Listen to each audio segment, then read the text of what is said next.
So my leg is still broken.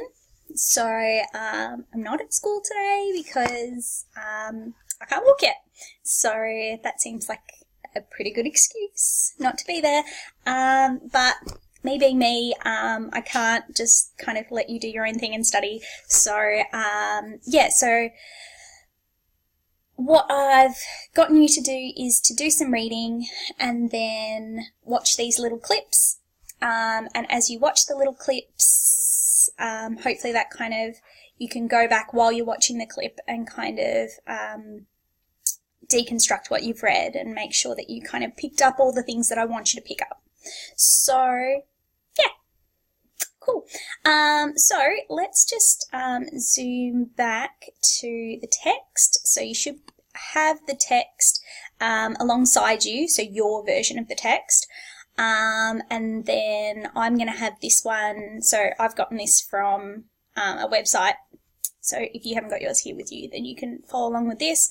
But I'm also going to have it up while we look through. So on our version, I know this says 58, 59, but we're going to go, this section is going to be end of scene 3, and I'm going to start on page 37. So that's the bit just before the Stella bit.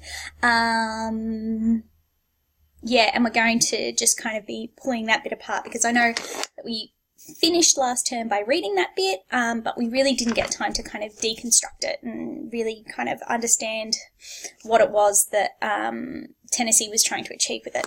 So, let's do it.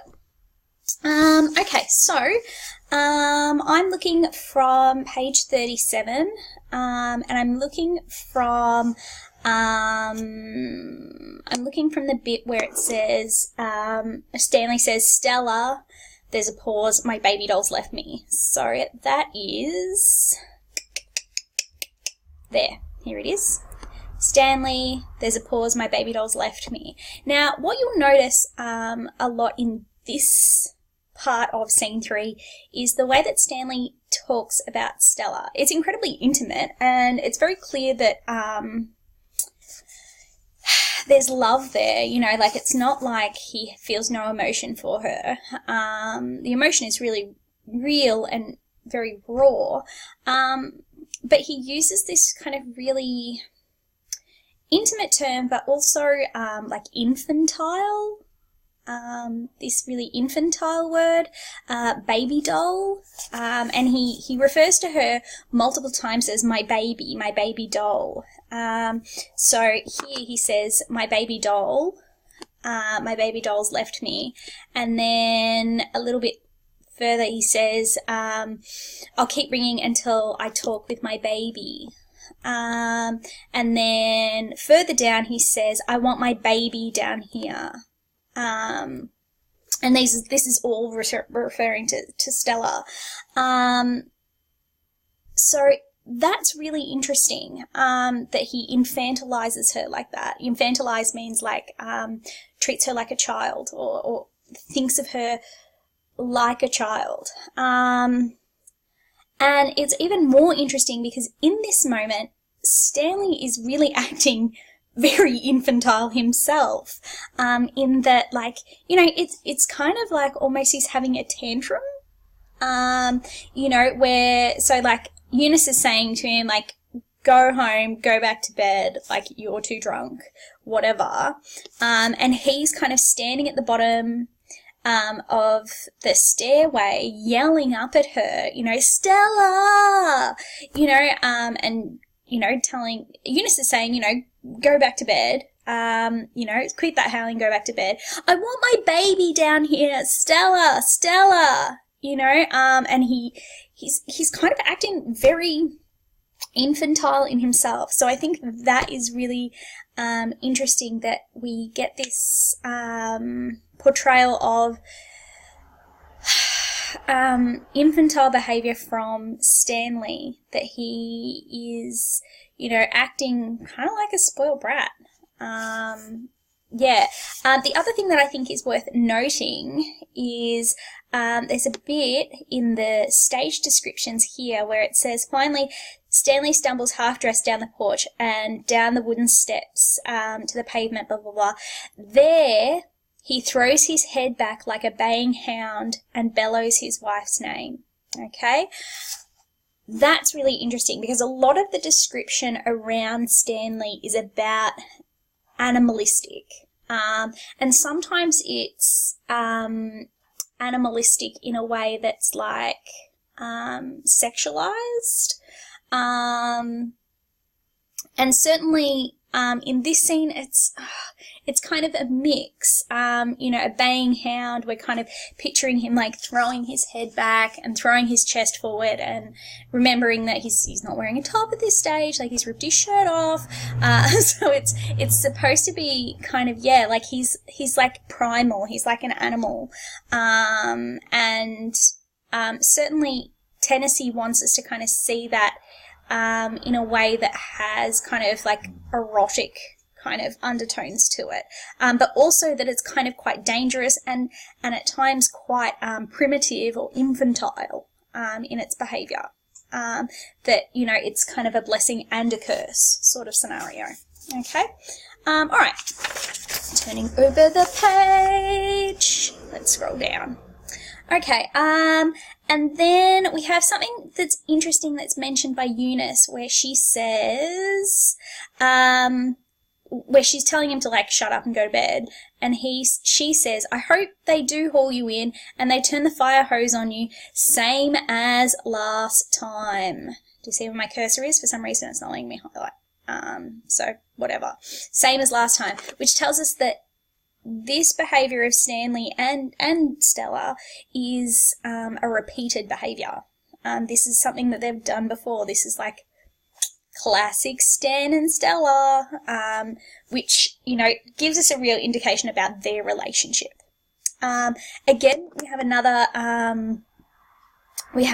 kind of moment where we're kind of animalistic with heaven-splitting violence, that description, with heaven-splitting violence. Again, that animalistic kind of description, that he's not acting like a human being. He's acting like this violent animal.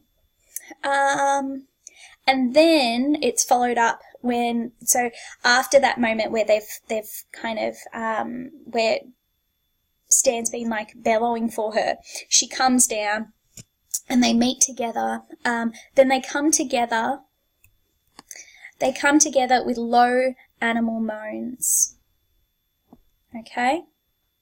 So again, that idea of that their relationship is one of like passion and lust, and, kind of like the more primitive parts of human behaviour.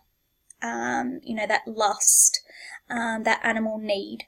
So that's something that Tennessee is really trying to like hone in on there. And then we have this bit where it says, he falls to his knees on the steps and presses his face to her belly, remembering that she's pregnant, curving a little with maternity.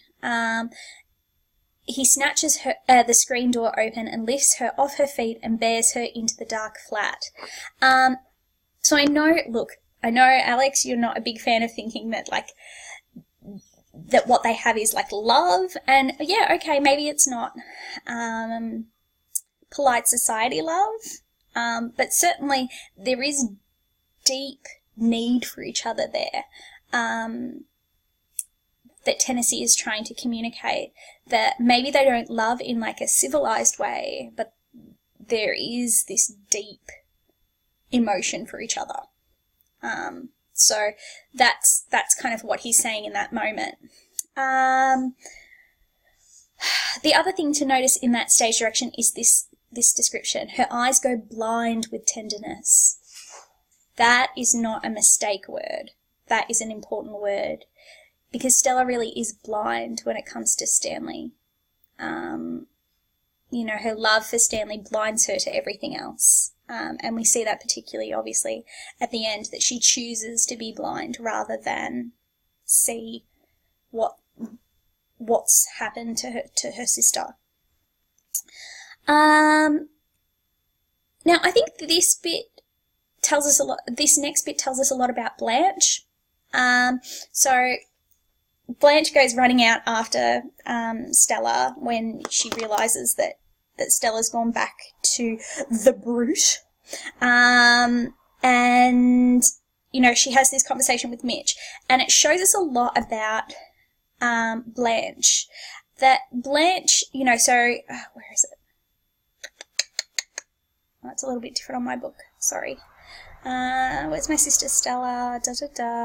I'm not used to, okay, she says, so she asks, like, you know, did she go back to him? And Mitch says she sure did. And then Blanche says, I'm terrified. I'm terrified.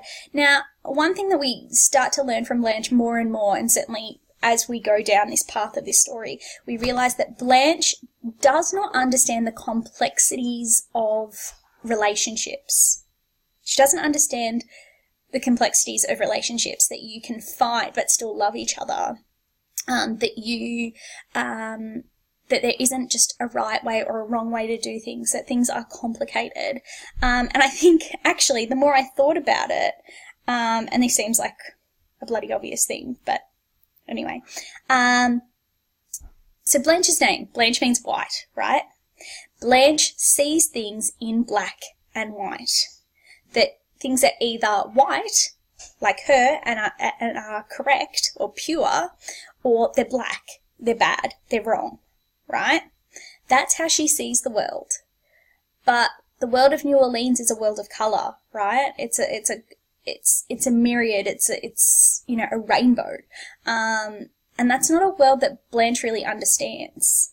Just like this relationship between her sister and her brother-in-law, she doesn't understand it because it's not black and white, it's complex. So yeah, just a little ditty worth writing down. And then, but Mitch seems to understand it. So he says, ho ho, there's nothing to be scared of.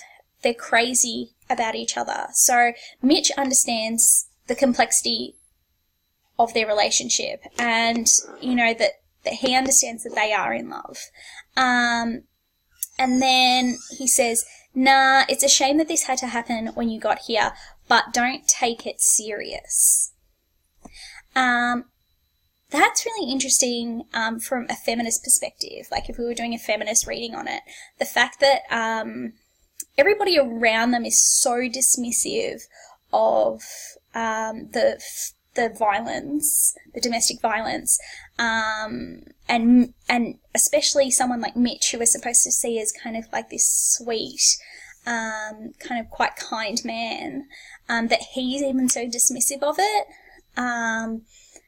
that from a feminist reading perspective, that obviously sends out some alarm bells.